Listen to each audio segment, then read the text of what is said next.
Welcome back to the Lawrence Oswecki YouTube channel. So Jake Paul knocks out Andre August in the very first round. And yes, to all the Jake Paul haters, that's a professional boxer in the very first round. Andre August has 10 wins on his professional record with 1 loss and 1 draw. And he's also had 26 amateur fights. So let's get straight into it and have a look at the fight. Jake's doing the right thing, getting his jab working. Mixing up head and body.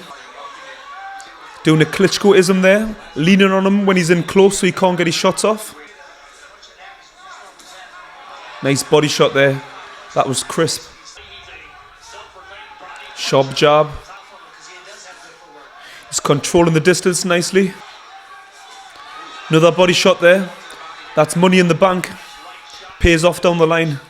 It should be Andre August letting the body shots go, but it's not, it's Jake. Being the smaller man. Oh! Both landed right hand at the same time there. I think Andre August felt it more though. You seen there, they both landed a right hand at the same time, but Jake Paul got the better of the exchange because it was Andre August that wanted to take a step back and Jake Paul pushed forward and let his hands go. Andre is far too hesitant.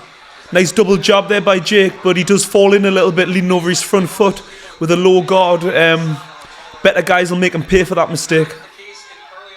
You can see already that Jake Paul's the boss in there, and you'd think that Andre August, being the guy with more experience both in the amateurs and the pros, at this stage of the fight that he'd be in control. Oh! Boom! Night night. No, you're not recovering from that. Let me say that again. Oh. He just didn't see it coming. Blinded him with a jab and then boom. Well, you've got to give it to Jake Paul. He just destroyed a man with far more experience and he just made it look so easy. And I think Andre August definitely underperformed. It's funny because Jake Paul looked like the guy with the more experience and Andre August right from the beginning just looked like a rabbit in the headlights. This is a huge opportunity for him. He should be grabbing it with both hands. You know, throwing caution to the wind and just going for it. He didn't know how to close the distance. He was frightened to let his hands go. I think the occasion was just too big for him because he's probably used to fighting on these small shows, you know, not televised. And all of a sudden he's got the press, he's got the lights, he's got the cameras. He just didn't know what to do in there. And the mistake Andre made in there was he kept on using the same defensive move every time, ducking low. The writing was on the wall. Fair play to Jake Paul. He showed a good boxing IQ. He kept on using the jab, measuring the distance, and eventually he blinded him with a jab and threw that uppercut and it landed perfectly and it was game over. A lot of people were writing Jake Paul off because when he finally fought a professional boxer in Tommy Fury, he got beat. That's how you come back from a loss. You come back with a devastating KO. On paper, Andre August was meant to be a good test for Jake Paul, but unfortunately, he just couldn't deal with a big occasion. Because the footage that I had seen of Andre August, he looked aggressive, he was on the front foot, he let his hands go, he mixed it up head and body, but in this fight, I see none of that. So unfortunately, in this fight, we're again left with a lot of unanswered questions when it comes to Jake Paul. And you could argue that Jake didn't allow Andre to perform the way he normally would. Let's just remember, Jake beat a guy with a winning record. And you know, when you look at a lot of professional fighters at this stage in the career, they don't fight guys with winning records. Most of them within the first 10 fights are fighting journeymen with all losing records. But you do this so that you can learn on the job and gain experience. So he's way ahead of where he should be, so we can't discredit Jake Paul. People always ask, how good is Jake Paul and how far can he go? Especially when he claims that he wants to be a world champion, and you know, which is quite a crazy statement, such an early stage of his career. And I think people kind of put it down instantly, the fact that he's come from a YouTube background.